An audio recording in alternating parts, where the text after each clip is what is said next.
Caros amigos, bem-vindos a mais um episódio de Hoje no Mundo Militar, um canal exclusivamente dedicado à discussão de temas militares atuais. Diante do agravamento da tensão entre os Estados Unidos e a Rússia nos últimos dias, iniciarei hoje uma série de vídeos dedicados a essas duas grandes potências militares. O meu objetivo será apresentar a atual situação militar de cada país, os seus efetivos e as suas armas. Farei também comparações para que possamos entender melhor quem está efetivamente à frente no campo militar. Esse primeiro vídeo será dedicado exclusivamente a apresentar e comparar o poderio militar dos Estados Unidos e da Rússia. E ao longo dos próximos vídeos tentarei explicar a origem de toda essa tensão que ambos os países vivem neste momento, bem como a repercussão que está tendo e que pode ainda vir a ter no mundo. As Forças Armadas da Rússia já foram amplamente destacadas em vídeo aqui no canal, cujo link está aqui na descrição. Por isso, se estão interessados em conhecê-la ao pormenor, cliquem no link e assistam ao vídeo. Vamos então começar analisando os efetivos militares de cada um dos países. Mas antes, quero deixar bem claro que nem sempre é fácil obter esse tipo de informação, já que muitas vezes trata-se de informação classificada e secreta. Por isso é frequente ser necessário cruzar dados com outras fontes. Todas as fontes que utilizei para fazer esse vídeo estão listadas na descrição. Em termos de soldados nos três ramos das Forças Armadas, Exército, Marinha e Força Aérea, os russos possuem cerca de 850 mil militares, com cerca de 2 milhões na reserva e uma população masculina em idade militar de cerca de 35 milhões. Já os Estados Unidos possuem cerca de 1 milhão e 400 mil militares no serviço ativo, com cerca de 1 milhão na reserva e uma população masculina em idade militar de cerca de 80 milhões. Portanto, no quesito efetivos militares, os Estados Unidos começam bem à frente.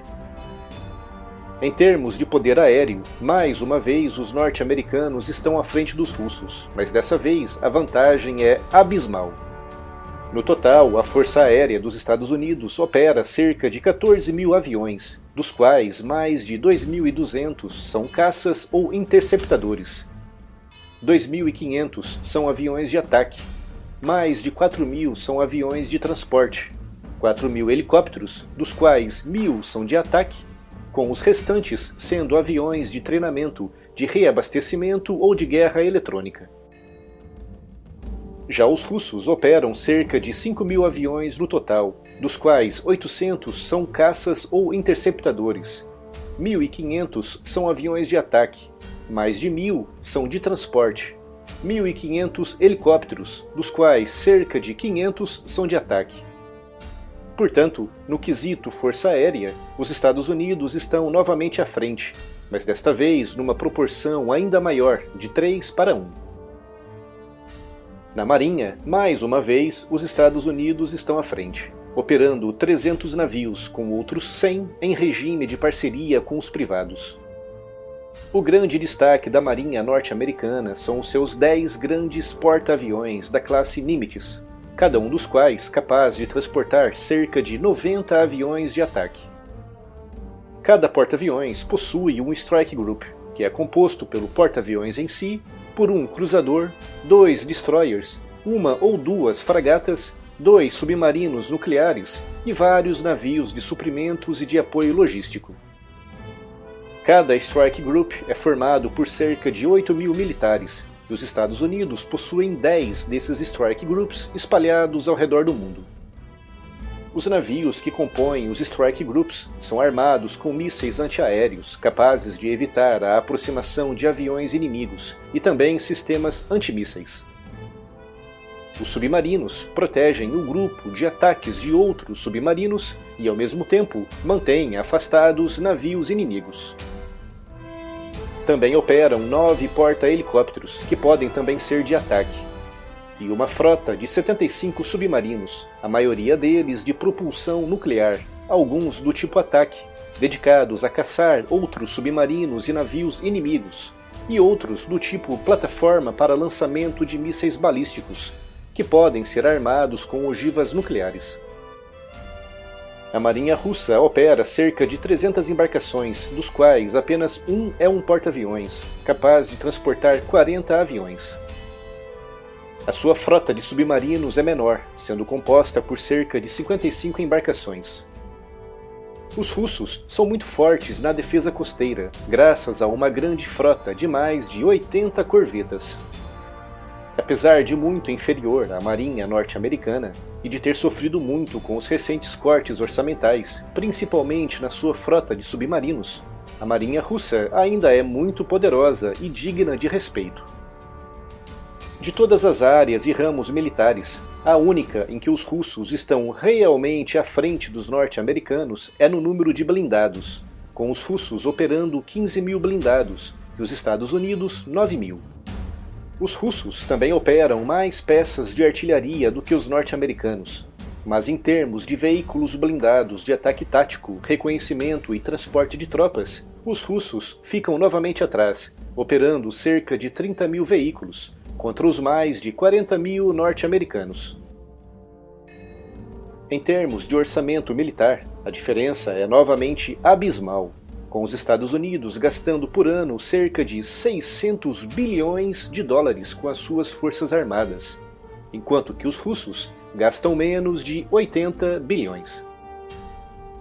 Só em termos de comparação, tudo aquilo que os russos gastam por ano, incluindo pesquisa de novas armas, pagamento de salários e pensões, é menos do que os Estados Unidos gastam apenas no desenvolvimento de novas tecnologias militares. É difícil fazer um vídeo desse tipo e não ser rotulado de pró-americano, mas fui o mais imparcial possível, limitando-me apenas a referir as armas operadas por cada país. Mas a diferença quantitativa e qualitativa é tão grande que algumas pessoas podem confundir o meu discurso. Por isso, volto novamente a repetir. Limitei-me apenas a citar números e nada mais. Não sou pró-americano e nem pró-russo. Entendo que aqui no canal existam muitas pessoas publicamente pró-russas e publicamente pró-americanas, mas o meu trabalho neste vídeo limitou-se apenas a mostrar a atual realidade das forças militares de cada país. Como a diferença entre essas forças é muito grande, pode soar a algum favoritismo, mas não foi essa a minha intenção. Apesar de inferiores em quase todos os aspectos, as forças armadas russas continuam sendo um forte e temível adversário. Antes de encerrar o vídeo, é importante realçar outro fator a ter em consideração, que são os aliados que cada país possui. E nesse aspecto, os Estados Unidos estão novamente à frente. Como aliados de sangue, os Estados Unidos possuem toda a Europa, o que inclui a Alemanha, a França, o Reino Unido, a Itália, a Espanha e até mesmo a Ucrânia, claramente alinhada contra os russos após a perda da Crimeia e dos rebeldes separatistas, que, de acordo com os ucranianos, são armados e financiados pelos russos. Os Estados Unidos também possuem grandes e poderosos aliados na Ásia, sob a forma da Coreia do Sul e os seus quase 1 milhão de soldados. E o moderno, disciplinado e bem eficiente e equipado exército japonês, que apesar de ter uma força militar dedicada exclusivamente à defesa, no caso de guerra global pode ser também chamado ao combate. A Rússia, pelo seu lado, possui alguns aliados no Oriente Médio, incluindo a Síria e o Egito. Tem também algumas parcerias estratégicas com a Índia e com a China, mas nada que se aproxime a uma verdadeira aliança militar como aquela que une os Estados Unidos e os seus aliados europeus e asiáticos. É importante frisar que, de acordo com os protocolos do Tratado do Atlântico Norte, um ataque militar russo contra os Estados Unidos é, na prática, um ataque militar russo contra a Alemanha, a Itália, o Reino Unido, a França e a todos os outros 24 Estados-membros, incluindo a Polônia, a Romênia e a Turquia. A suposta aliança militar entre a Rússia e a China, que algumas pessoas insistem em referir, não existe. A antiga ligação ideológica que unia ambos os países à volta do comunismo já não existe há muito tempo. O que existe são apenas alguns acordos estratégicos para a venda de equipamentos. A Rússia já não é comunista, e a China, apesar de ser comunista no papel, possui interesses econômicos gigantescos nos Estados Unidos, algo que os chineses não querem perder por causa de uma guerra. Mais de 70% do comércio internacional chinês é feito com os Estados Unidos, com a Europa ou com aliados norte-americanos na Ásia, como a Coreia do Sul e o Japão. Acham mesmo que os chineses irão abrir mão de 70% da sua economia por causa de uma guerra que, mesmo que vençam, não trará nenhum benefício? Aliás, muito pelo contrário, só trará prejuízos econômicos gigantescos.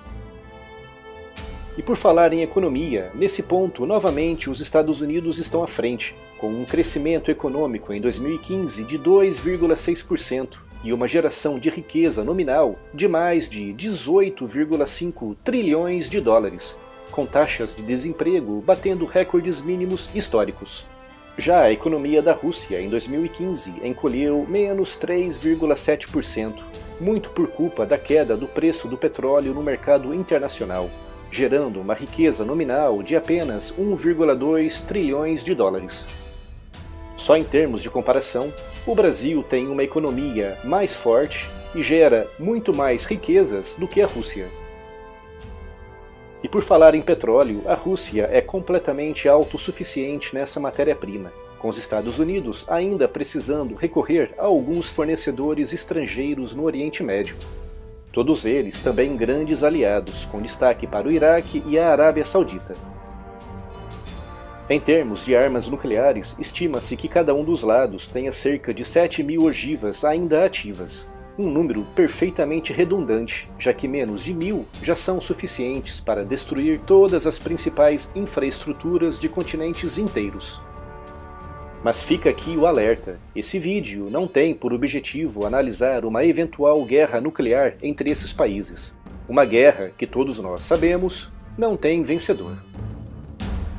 Portanto, resumindo, tanto na área militar como diplomática e econômica, a Rússia está muito atrás dos Estados Unidos. É óbvio que a Rússia ainda é uma grande potência militar.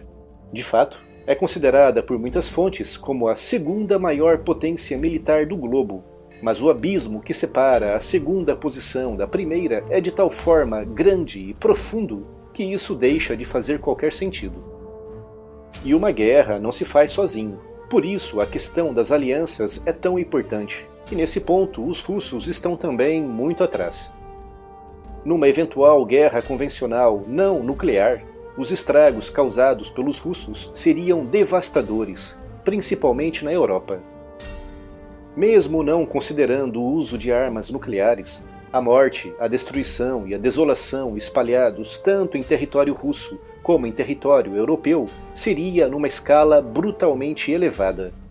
Mas no longo prazo, a Rússia inevitavelmente irá perder, tendo em vista o tremendo poder militar não apenas dos Estados Unidos, mas também de todos os seus aliados europeus e asiáticos, com os russos sendo atacados de várias frentes diferentes. Putin sabe disso e se sente acuado e cercado, mas não quer dar o braço a torcer e não quer demonstrar fraqueza.